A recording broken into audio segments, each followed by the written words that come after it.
My mother-in-law sold my $350,000 Cobra for $2,500 without asking. My husband said it was just an old car. I stayed calm, took the bill of sale, and called the police.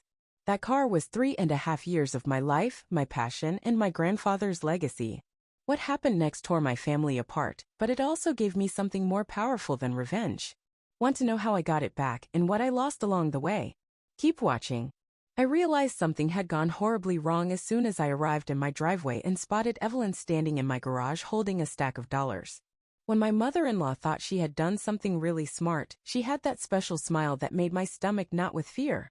"Oh," she shouted with joy while brandishing the cash like a prize. Perfect timing. I have some amazing news. I cautiously exited my Honda Civic and looked around the garage. My project car was noticeably missing from the spot where it typically sat. There was only a small amount of motor oil odor in the air and an oil blot on the concrete. "Where's the Cobra?" I inquired in a low voice, but I knew the answer already. Evelyn grinned broadly. "I sold you that old junk car. I received $2,500 in cash, which is very likely more than the value of that rust bucket. You required something more useful. In any case, honey, a woman your age traveling around in a dilapidated 1960s sports car." It was humiliating. The world appeared to tilt sideways for a second. I gazed at the vacant area where I had painstakingly restored a 1965 Shelby Cobra 289 for the previous 3.5 years of my life. One of only 348 Cobras ever produced, not just any Cobra. A rusting shell of an automobile that I had bought and completely restored myself.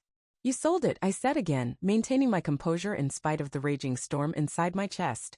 With her flawlessly coiffed gray hair smoothed, Evelyn added, "For your own good." I agree with Brandon. Instead of concentrating on more suitable pastimes, you've been squandering too much time in this garage messing with auto components.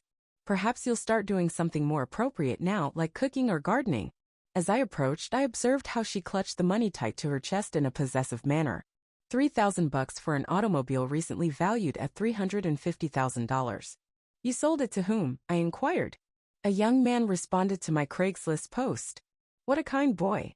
Claimed to have been searching for a project car similar to this one. She smiled with delight. I told him it needed a lot of work, but he seemed excited about it. I even included all of the pricey tools that were clogging the garage. My instruments. The tools of my granddad. Most people's cars are worth less than the Snap-on collection. Accumulated more than 30 years of experience in both repair and professional racing. Along with his expertise and enthusiasm for automobile engineering, I inherited his tools when Dad went away. "Evelyn," I uttered slowly, "did you manage to preserve any records related to the transaction?" "Naturally I did." She took a crumpled piece of paper out of her purse and said, "I'm not careless. The bill of sale is attached. Everything is quite lawful." With firm hands, I picked up the paper. On the inside, though, I was figuring out how severely she had damaged something that could never be replaced. No title transfer or proper identification was recorded, and the bill of sale was scrawled on notebook paper and signed by individuals that were hardly readable. "This young man," I responded, "did he show you his driver's license? Get his address?" Evelyn gave a dismissive wave. "He paid cash. That's all that matters." "Really, Rowan? You should be thanking me. Now you can buy something sensible with that money. Maybe a nice sedan." Carefully folding the paper, I tucked it inside my pocket. "You know what, Evelyn?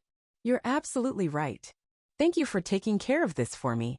Even the destruction was nearly worth the bewilderment that flashed across her face. She had anticipated a fight, tears, and rage. Rather, I was providing her with what she desired, appreciation and obedience. "You're welcome," she continued, a little disappointed by my answer, "but I only want what's best for you, sweetie. Brandon will be very happy when he returns from his business trip." My spouse of 7 years, Brandon, had never been able to establish proper boundaries and had given his mother the key to our home in case of emergency. Brandon, who found my pastime adorable but didn't quite see why I chose to spend my weekend smeared with oil rather than going shopping or getting my nails done. I said, "I'm sure he will be," and took out my phone. "Evelyn, would you mind waiting here for just a moment? I need to make a quick call." With evident satisfaction, she continued to count the banknotes while nodding. "Take your time, dear. I'll just tidy up this garage a bit while you're handling whatever business you need to." The Wi-Fi signal was strongest in the far corner of the garage, so I went there and phoned a number I knew by memory. Detective Martinez, this is Rowan Chin. I need to report a theft. Reese Calder has been a buddy since college when we were both having trouble in our programs. Rowan? What happened? She asked. I'm in mechanical engineering and she's in criminal justice.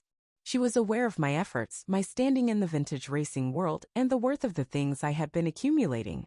I murmured softly, someone sold my Cobra without my permission, turning to face Evelyn, who was now rearranging my remaining equipment with the assurance of someone who had never handled a wrench in her life.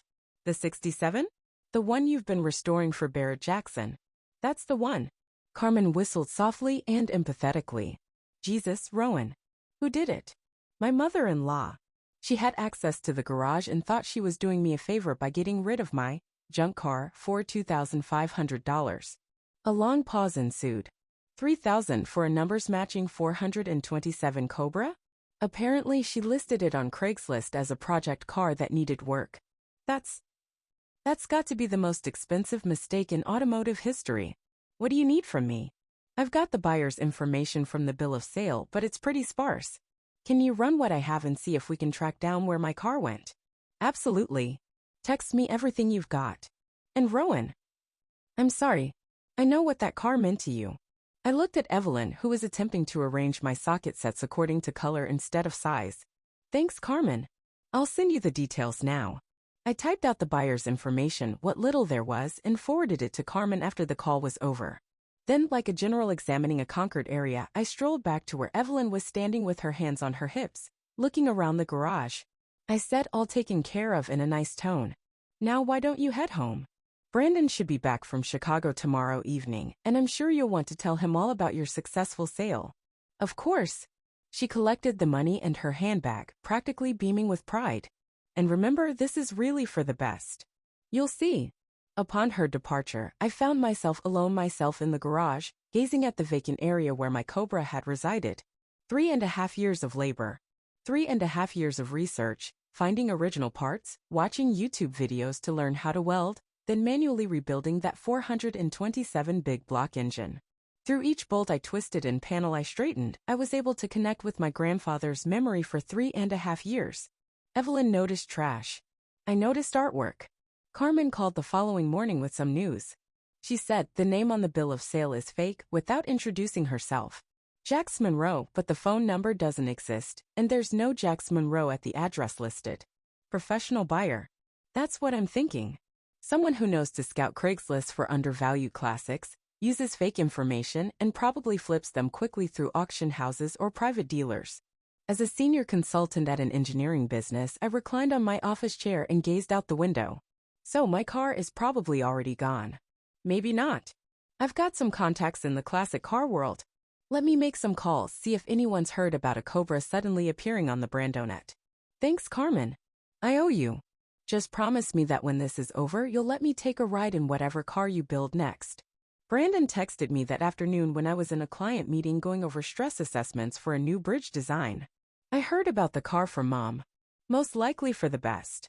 Perhaps we can now store things in the garage like everyone else. After a lengthy minute of staring at the message, I put my phone face down and went back to the conference.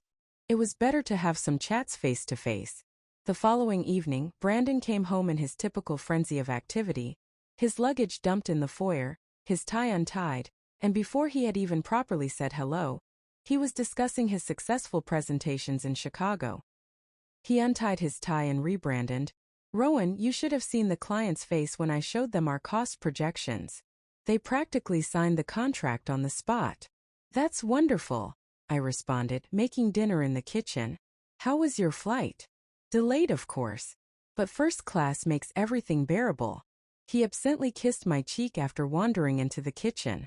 Mom told me about the car situation. I have to say I'm relieved. That thing was becoming an obsession. I kept stirring the pasta sauce, moving slowly and deliberately. Is that how you saw it? He laughed, obviously oblivious to the strain in my shoulders, and said, Come on, Vic. You spent every weekend in that garage. It was like being married to a mechanic. Now we can actually use the space for something practical. Maybe set up a home gym or create some proper storage. I whispered. Your mother sold my car without my consent. He opened the refrigerator and took out a beer, saying, She was trying to help. You know how she is, always thinking about what's best for the family. Besides, $2,500 isn't bad for something that old. We can put it toward a nice vacation. I looked at him, examining the man I had married. Brandon was tall, well-dressed, and successful in his sales career, making him attractive in the traditional sense. However, he appeared to be a stranger as he stood in our kitchen, casually brushing off 3.5 years of my labor as a small annoyance. That car was worth $350,000. I responded. Brandon's alcohol almost choked him. What? It was a 1967 Shelby Cobra 427. One of 348 ever made. I'd been restoring it to museum quality for the Barrett-Jackson auction in Scottsdale. He lost the color in his face. You never told me it was worth that much. You never asked. In 7 years of marriage, you never once asked me about the technical aspects of what I was doing. Never inquired about the value. Never showed any interest beyond complaining that I spent too much time working on it. But $2,500. Mom said it was just an old project car. Your mother committed theft. She sold property that didn't belong to her, for a fraction of its value, to a buyer who gave false information. Brandon's hands were shaking as he put down his beer. Can we retrieve it? I'm not sure. The buyer used a false name and address, but the police are still looking into it. These kinds of opportunities, expensive classics being sold by individuals who are unaware of their value, are frequently discovered by professional auto thieves using Craigslist. Oh my God. God please. How will we proceed? I grinned for the first time since Evelyn was counting her money when I got home. Something colder than the courteous, restrained smile I'd been sporting for the last 2 days. Brandon, we won't take any action. To get my property back, I'm going to keep assisting the cops. You and your mother will need to have a very tough talk about boundaries and potential legal repercussions. Everything changed when Carmen called the following morning. She exclaimed with delight, I found your car. Even though I was in my office, I shut the door right away and took a big seat. Where? Scottsdale. It was purchased from a dealer yesterday by Thatcher Rains, a private collector. $210,000 was paid, indicating that someone profited handsomely from the sale of your Cobra. 52, I whispered. When fully restored, it was worth $400. The dealer most likely informed him that it required repair. The good news is that Morrison is a real collector and not a flipper. He was appalled when I told him what was happening. He is prepared to completely collaborate. What is meant by that? It implies that we can demonstrate the theft chain. Morrison has the dealer's paperwork. Records from the original buyer, your phony Jax Monroe, are in the dealer's possession. Evelyn's bill of sale is also here. Receiving stolen property is evident in this instance. I eventually let myself breathe by leaning back in my chair. So we can retrieve it? We are able to retrieve it.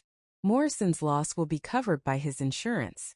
We're working with Scottsdale police to track down the money trail, and the dealer is already assisting in order to avoid criminal charges. How much time? The paperwork could take many weeks to complete. However, your vehicle is being used as proof. It will not go anyplace. I convened a family meeting that night. Brandon, who sat at the dining room table opposite me, was pale and gaunt. Evelyn showed up stylishly late, yet she still exuded the assurance of someone who thought she had done something well. With a small huff, she settled into her chair and said, I don't understand why we need a formal meeting. I've already told Brandon everything. I got a great deal when I sold that old car. I calmly replied, Evelyn, I need you to realize something really important. The value of the vehicle you sold was $350,000. She blinked. Don't be so dumb, Rowan. It was merely an outdated. It was a Shelby Cobra from 1967. For 27, among the most valuable and uncommon muscle vehicles ever produced. It has taken me 3.5 years to get it back to concours condition. Evelyn's self-assured face wavered. That isn't feasible. It appeared to be rubbish. This is due to the fact that restoration is a procedure. What appeared to be rust and primer was actually a fully dismantled car, with each part rebuilt or restored to its former state. I opened the photo album I had been keeping during the repair after taking out my tablet. When I first started, it looked like this. The first picture depicted the cobra as I had discovered it. A rusting shell resting on blocks in an Arizona barn without an engine or interior. Evelyn gave it a contemptuous glance. You see? Junk. I moved on to the next picture. The shell was shining with primer, every line crisp and true. This is after I'd media blasted the body and begun bodywork. One more swipe. The engine was rebuilt. On the workstation, my grandfather's tools were dispersed. The 427 large block was broken down into its component parts. Every component was cleaned, measured, and fixed. With every picture, Evelyn's face became less assured. The repair of the inside. Leather seats with hand stitches. Rebuilt and recalibrated original gauges. A dashboard from 1967 that appeared to have just been taken off the assembly line. Everything coming together in the final assembly. Shining chrome. Perfect paint.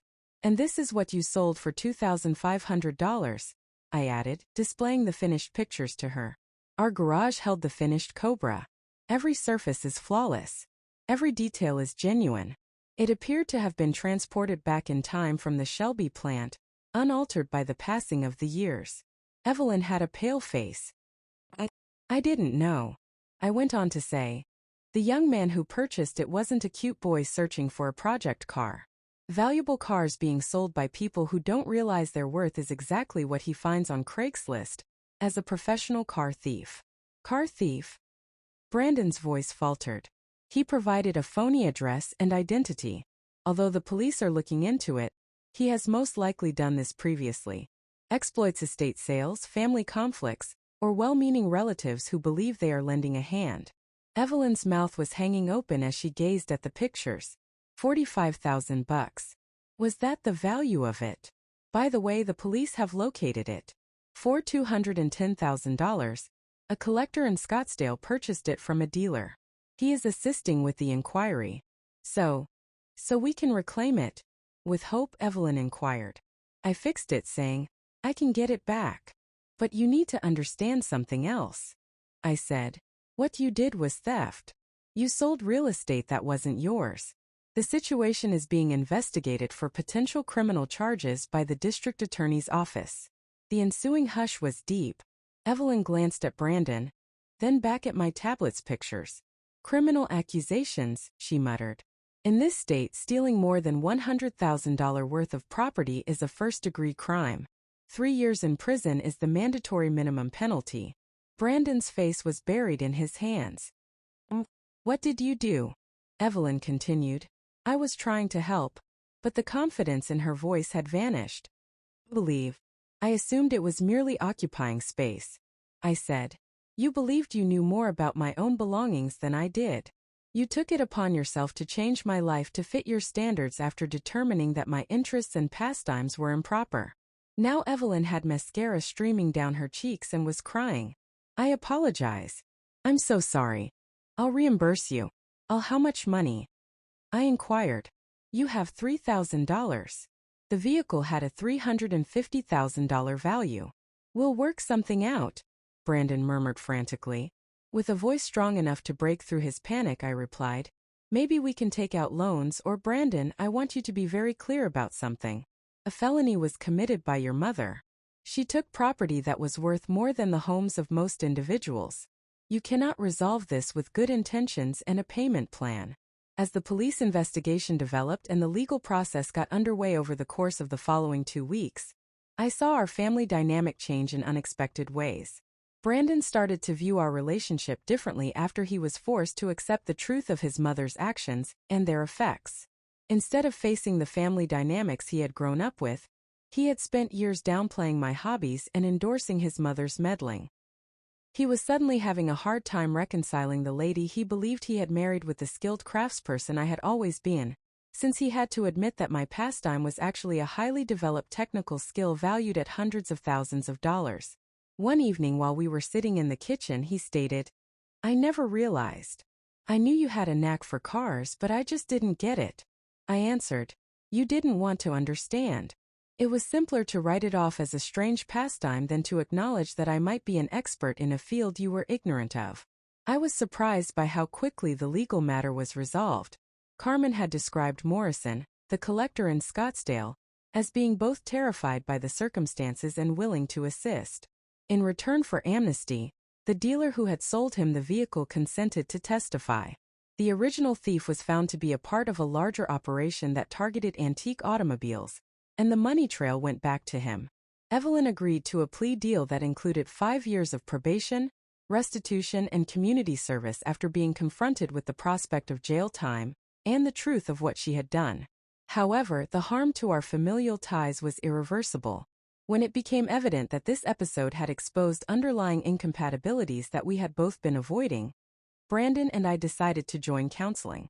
He required a wife who matched his definition of traditional success, someone whose accomplishments enhanced rather than contradicted his worldview. I required a companion who would value my knowledge and passions, even if they were beyond his area of competence. I filed for divorce from Brandon 6 months after Evelyn sold my automobile. Taken together, it was friendly. The house with the vacant garage was his. I relocated to a modest location outside of the city with a 2-car garage and space for working, and I brought my tools, the ones that hadn't been sold. I received the Cobra back in fine shape, seemingly unaffected by its ordeal of theft and recovery. Morrison had taken care of its storage and even had his own mechanic do a thorough check to make sure there had been no damage during transit. However, I no longer felt motivated to complete that specific project. There had been too much. The associations had been tarnished too much. Rather, I sold it through Barrett-Jackson, this time correctly with all the paperwork in provenance. At auction, it brought $385,000. I used that money to purchase a 1970 Plymouth Hemi Cuda that had been sitting in a barn for 30 years, something I had always wanted but never believed I could afford.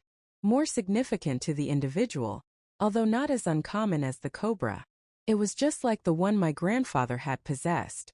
I learned how to drive in one precisely like it from him, but I was making it for myself this time. Not up for sale. Not for financial gain. Simply for the sheer delight of restoring something that has been damaged to its former splendor. On the weekends, I work in my garage the way my grandfather taught me to, with the doors open, music blasting, and tools strewn across the workbench. Sometimes, neighbors drop by to see how the ancient car is developing in my hands. Most of them are just impressed by the craftsmanship, but some are shocked to see a woman doing the work. Brandon occasionally texts, generally on anniversaries or holidays. He informs me he's dating someone new, someone who appreciates the finer things in life. I always reply to his texts with a kind message and best wishes. Evelyn and I no longer communicate at all. It's probably best that way. Carmen came by last month to check on the Cuda's development. Admiring the deep plum metallic that appeared to gleam even in the fluorescent garage lighting, she ran her fingertips over the recently painted panels. She rebranded. I believe this one will surpass the Cobra in quality. I grinned as I used an old shop rag to wipe the grease off my hands. This time, different objectives. The Cobra was meant to demonstrate my ability to produce something fit for a museum. Remembering why I initially fell in love with vehicles is the goal of this one. How is it going to? I took a look at the Cuda, which was still months away from being finished but already showed promise. Each curve was flawless. Each part was carefully picked.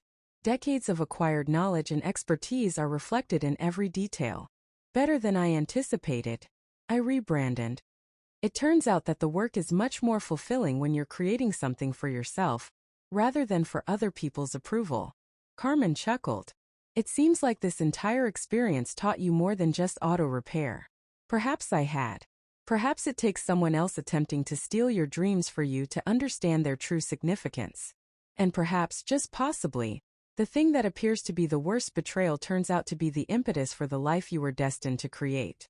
And the thing about betrayal is that it can either make you stronger or weaker. For me, it aided in the reconstruction of all that is really important. The most effective retaliation is quiet and unobtrusive. It's getting better. Peace prevails. It's leading a life that is so full and authentic that no one else can determine your value. Establish boundaries, make the decision to grow, and move forward with dignity if you're carrying suffering. Have you experienced anything similar? I'd love to know how you overcame it, so please share your story in the comments section. What self-discoveries did betrayal teach you?